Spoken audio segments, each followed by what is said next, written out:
Hello everybody and welcome to another video, and this one surely isn't going to be a surprise to anybody. We're going to be looking at the newest Cradle of Filth track. Now I am a few days behind everybody else on checking this track out. I haven't actually listened to it yet, specifically for the reason of doing this video, but I've had other videos coming forward, you know, other tracks and albums that have been released either on the same day or just before this one came out. So, you know, I've had a few things come before this one, so I am a little bit late getting to it, but, you know, I don't want to release the same video as everybody else on the same day. So, yeah, we're looking at the newest track off their upcoming album, Existence is Futile, which is out on October 22nd. There will be links below to where you can pre-order it if you haven't already. And we're going to be looking at a track called Necromantic Fantasies. I do have some lyrics here. I'm not sure whether these are official lyrics or not. You know, from what I found when I was searching for them, they all seem to be pretty much the same. So hopefully they're going to be accurate. But just for the sake of covering my back, you know, they might not be 100% accurate because they're not from an official source. So yeah, we'll jump into this track and see what we've got. And yeah, so this is Necromantic Fantasies by Cradle of Filth. Let's have a look.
Do you know what?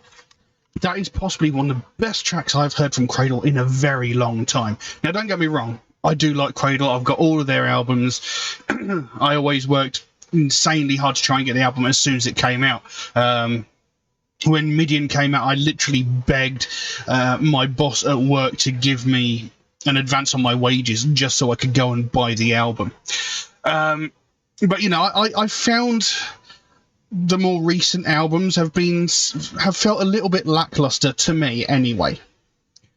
But this track, I think, is possibly their best track in a while. It was phenomenal, and it actually really feels like they're sort of harkening back to their older style of music. And obviously, I mean, I started listening to Cradle of Filth round about the time of Vampire and Dusk and Her Embrace. So that's the sort of Cradle that I was used to. That's the sort of Cradle that I sort of fell in love with. And, you know, over the time, their style has changed a bit.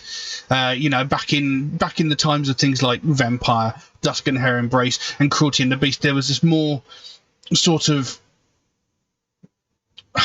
there was a more sort of orchestral element to it. Everything felt really grand and, like, I can't think of the word I'm looking for, but it had a certain quality to it that seems to be missing a lot from their more recent stuff. You know, the violins were, you know, they were heavily involved. They had things like the harpsichord and stuff like that, and they still have that in the current era, but it doesn't feature as heavily as it did.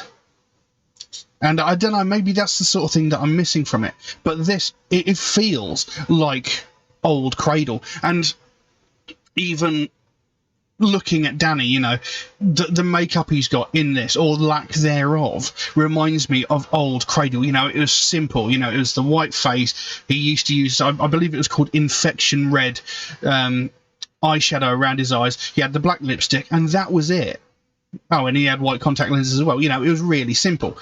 But, you know, now in the more recent times, you know, his face makeup's got really elaborate and all like that. So this song really takes me back to an old style. I mean, elements of it reminded me of Damnation in a Day, which is, I think, a fantastic album. So this feels like they're sort of headed back towards Damnation in a Day, maybe sort of Midian sort of era Cradle, which, you know, is by no means a bad thing, because they were great albums.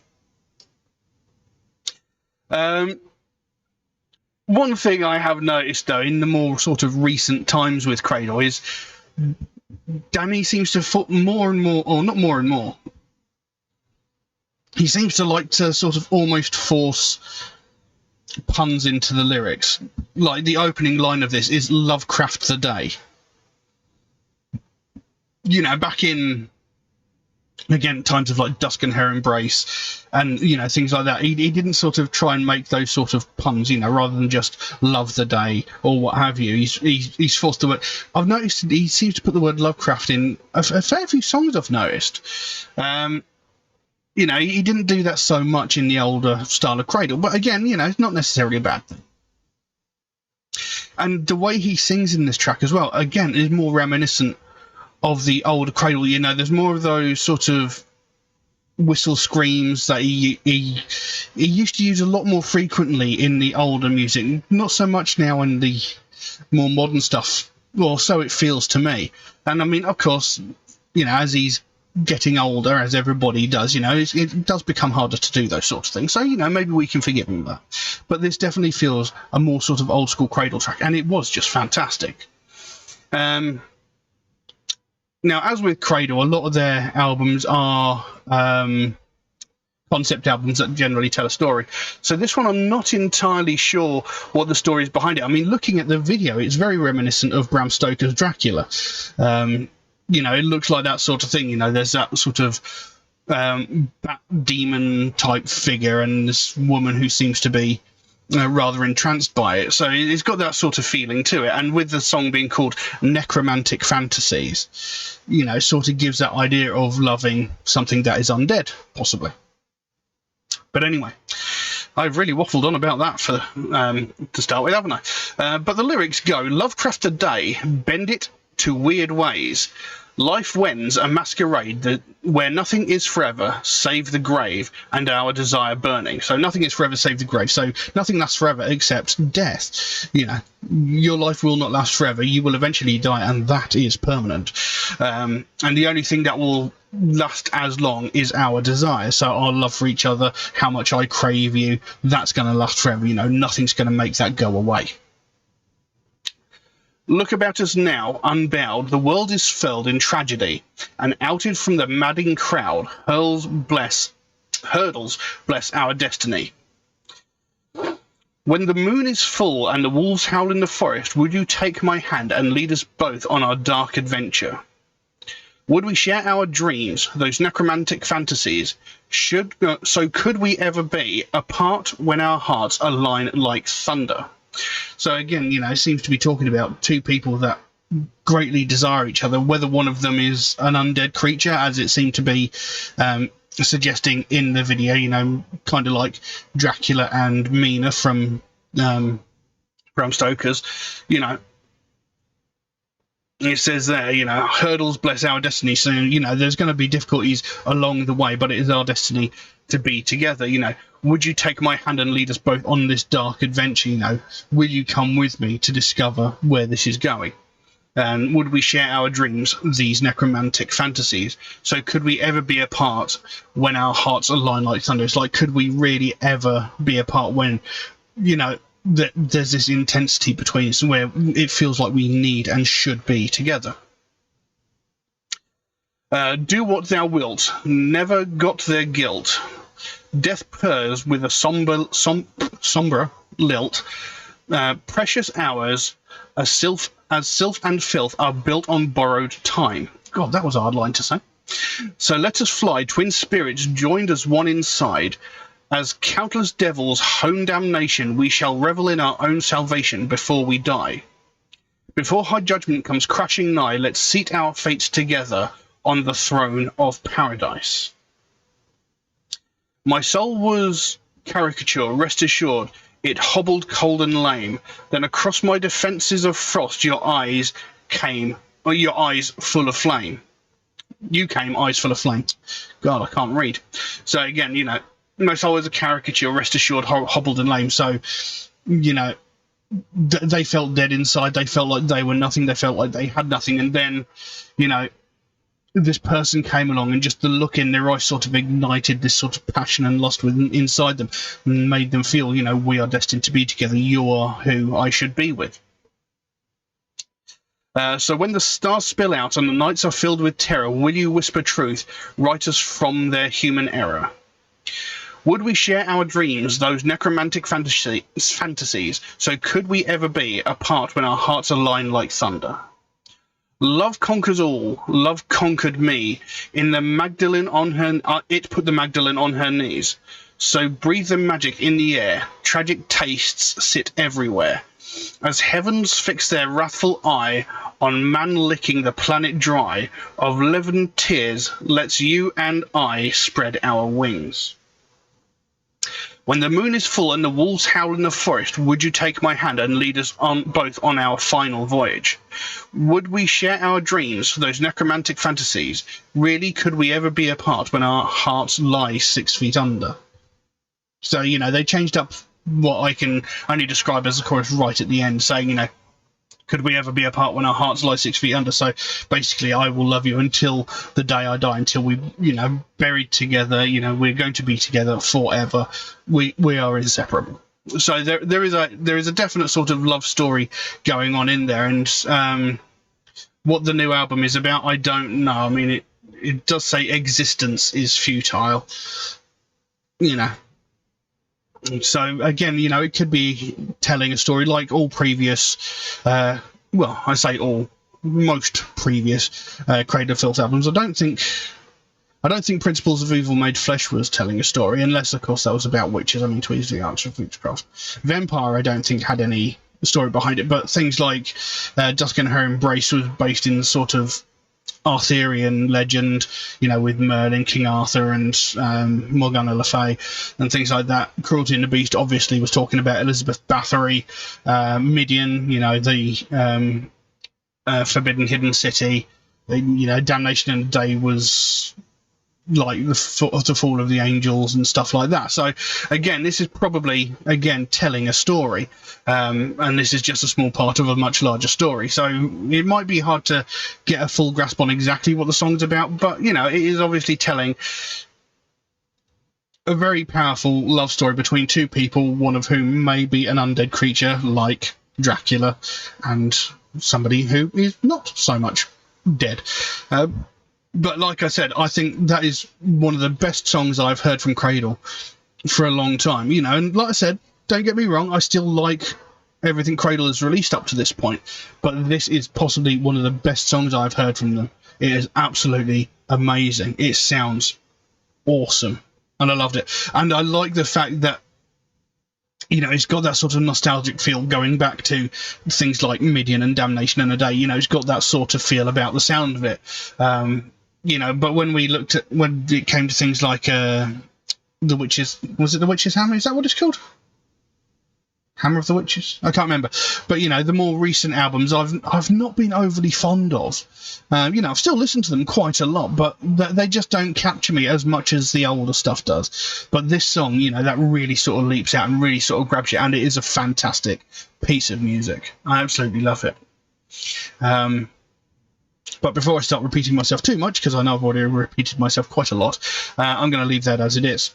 Now, if anybody would like to suggest a track for me to react to, then please do so. By all means, you can drop a comment in the comment section below, or message me on my Facebook or my Instagram, or you could even message me through Patreon, where you could also help to support this channel, which would, of course, be a massive help to me, considering every piece of content I upload to this channel gets immediately demonetized the moment it hits the channel. It's a bit frustrating, but you know, that's just the way it is. You know, I'm using copyrighted material, and it's only fair that the band gets recognition for the fact that I am using their material. You know, I never claim to have any ownership of it, but it does sort of frustrate me a little bit, considering, you know, I put a lot of time and effort into making these videos and I get absolutely nothing from it. You know, it's a little bit frustrating, but it is what it is. There's an option in Patreon where you can get your suggestion jumped to the front of the queue if you should so desire it. There is a limit on how frequently you can do that, and that's just to be fair to people who suggest tracks through more regular means such as Facebook, YouTube and Instagram comments. And if you do make a suggestion through more normal means, do know it could take me a while to get around to your suggestions, since I do get suggested so many new tracks every single day that my list grows faster than I can record the videos. And obviously I recently took 4 weeks off due to mental health issues, so I've got a little bit of a backlog going as well. But I do write down every suggestion I get, so it should get done eventually. It just might take me a while to get to it, unfortunately. Also, MetalHead Reacts is a proud supporter of the Sophie Lancaster Foundation, a British-based charity whose goal is to put an end to hate crimes, and one of the major facets of that is hate crimes against people of the alternative community. And it's something I believe in very, very strongly, because it's something that gets very, very widely ignored. People treat it like it's not a big deal, and it really is. You know, every day all around the world, hundreds if not thousands of people from the alternative community are getting violently and brutally assaulted just purely for the fact that they listen to alternative music. You know, we're not just talking about insults being shouted or getting a shoulder ram as you walk down the street. We're talking about brutal, violent crimes where people are getting hospitalized, sometimes with broken limbs and sometimes with even more life-threatening injuries over something as simple as their taste in music. And it's something that's very widely ignored. People just sort of don't pay any attention to it. They don't care. The last time anybody really paid any attention to this was 14 years ago, when Sophie Lancaster and her boyfriend Rob Maltby were violently and brutally assaulted by a group of 5 or 6 people who beat them so severely that they both ended up in comas. Now, thankfully, Rob Maltby survived the assault. He was in a coma for about a week and a half, maybe a little bit longer, I can't remember exactly, but he did thankfully survive. Sophie Lancaster, on the other hand, she was in a coma for 13 days before she succumbed to head injuries and she died. This young woman was she was only 20 years old and was beaten to death just purely because of the fact that she listened to alternative music and wore alternative fashion. Now, when this happened, this was all over the news, as, you know, rightfully it should have been. But, you know, as all news stories do, it sort of faded into the background. And in the 14 years since that's happened, we've not heard anything similar. But in that 14-year time span, there have been hundreds, if not thousands, of similar incidents like what happened to Sophie Lancaster. The only difference is no one has died. And that's the key point there. No one died. So no one wanted to talk about it. We shouldn't have to wait for someone to lose their life before something gets said. You know, we shouldn't have to wait for someone to lose their life before something gets done. You know, every day we hear about all these other hate crimes like sexism, racism, homophobia, transphobia, religious hatred, ableism, etc. We hear these on a daily basis, from the most violent and heinous crimes where someone is murdered because of the colour of their skin, their sexual identity, their religious beliefs, what have you, down to the most petty of these crimes, where some entitled white woman is calling the police because a family of colour are having a picnic in a public space. But as soon as it comes to someone from the alternative community getting violently and brutally assaulted to the point where they're in hospital with either, you know, broken limbs, or they're in a coma, or, you know, they've got life-threatening injuries, we don't hear a single thing unless they die. And that's unacceptable. You know, when we're hearing for the 15th time in a week that some Karen has called the police because they don't think a certain person should be walking down the street over the fact that someone has been violently and brutally assaulted by a group of people and put into hospital, there's something fundamentally wrong. Just because this person listens to alternative music, just because they listen to what you might consider devil's music or whatever, doesn't mean they're not entitled to justice. No one deserves to be brutally and violently assaulted over something as trivial as their taste in music. But this is what happens. And this is the sort of thing that Sophie Lancaster Foundation is all about. They want to raise more awareness of the fact that this is happening and that it is a much bigger problem than people think it is. And the fact that people keep ignoring this is making it worse. Because the more and more we ignore it, the more and more the people committing these crimes think that they'll be able to get away with it without any repercussions. And we simply can't allow that. If we carry on ignoring it, it's only a matter of time before what happened to Sophie Lancaster happens again.